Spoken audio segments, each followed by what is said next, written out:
Assalamualaikum warahmatullahi wabarakatuh. Sebelumnya izinkan saya memperkenalkan diri. Nama saya Muhammad Dwi Kurniawan dari jurusan Teknik Pertambangan angkatan 2022 dengan NIM 0302 12 8222 7088. Di sini saya akan menjelaskan tentang petunjuk teknis keselamatan bahan peledak dan peledakan. Langsung saja kita mulai. Nah, di sini penggunaan teknologi maju sangat diperlukan untuk memenuhi kebutuhan hidup manusia secara luas. Namun, tanpa disertai dengan pengendalian yang tepat akan dapat merugikan manusia itu sendiri. Penggunaan teknologi maju tidak dapat dielakkan, terutama pada era industrialisasi yang ditandai adanya proses mekanisasi, elektrifikasi, dan modernisasi serta transformasi globalisasi. Perkembangan teknologi telah mengangkat standar hidup manusia dan mengurangi sumber kecelakaan, cedera, dan stres akibat pekerjaan. Namun demikian, kemajuan teknologi juga membawa sumber-sumber stres kerja dan cedera baru. Sebagai akibatnya, tingkat dan bentuk potensi bahaya di tempat kerja yang harus dihadapi pekerja juga akan berubah. Rumusan masalah. Berdasarkan latar belakang sebelumnya, maka permasalahan yang akan menjadi pembahasan dalam makalah ini yaitu apakah yang dimaksud dengan petunjuk teknis keselamatan bahan peledak dan peledakan, apa saja yang termasuk ke dalam petunjuk teknis keselamatan bahan peledak dan peledakan. Untuk mengetahui petunjuk teknis keselamatan bahan peledak itu adalah tujuan dari makalah.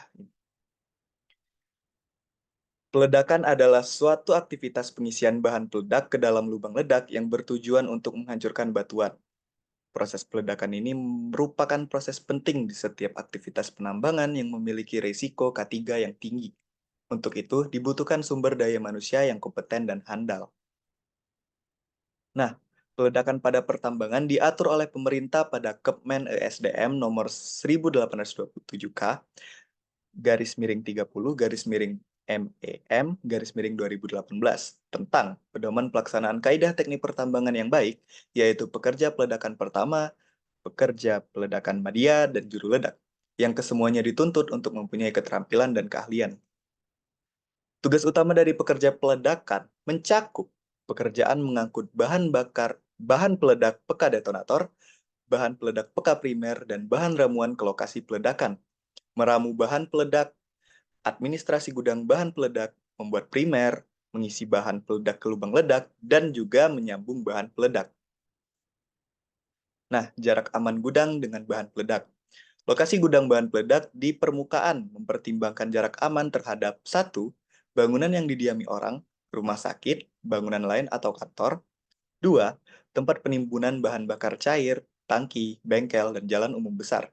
Tiga, rel kereta api dan jalan umum kecil. Dan yang terakhir adalah antara gudang bahan peledak yang berdasarkan kapasitas dari gudang bahan peledak. Lokasi gudang di bawah tanah dalam garis lurus paling kurang berjarak 100 meter dari sumuran tambang atau gudang bahan peledak di bawah tanah lainnya. Dan yang kedua, 25 meter dari tempat kerja. Yang ketiga, 10 meter dari lubang naik atau lubang turun untuk orang dan pengangkutan. Dan yang terakhir, 50 meter dari lokasi peledakan. Pengaturan ruangan dan persyaratan keselamatan gudang bahan peledak. Ruangan gudang bahan peledak di permukaan dan di bawah tanah terdiri dari ruang tempat penyimpanan bahan peledak dan ruangan tempat penerimaan dan pengeluaran bahan peledak.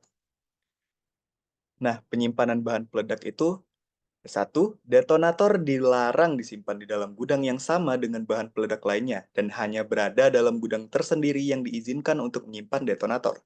Yang kedua, bahan peledak peka detonator dilarang disimpan di gudang bahan peledak peka primer atau di gudang bahan ramuan. Tiga, bahan peledak peka primer dapat disimpan bersama-sama di dalam gudang bahan peledak peka detonator, tetapi tidak boleh disimpan bersama-sama dalam gudang bahan ramuan. Yang keempat, bahan ramuan dapat disimpan bersama-sama di dalam gudang bahan peledak peka primer dan atau di dalam gudang bahan peledak peka detonator. Kelima, bahan ramuan peledak yang berbentuk cair atau agar-agar, yaitu gel, hanya boleh disimpan di dalam gudang berbentuk tangki. Tata cara teknis penyimpanan bahan ramuan bahan peledak peka primer dan bahan peledak peka detonator diatur dengan teknis yang ditetapkan oleh Direktur Jenderal, Kepala dan petugas gudang bahan peledak.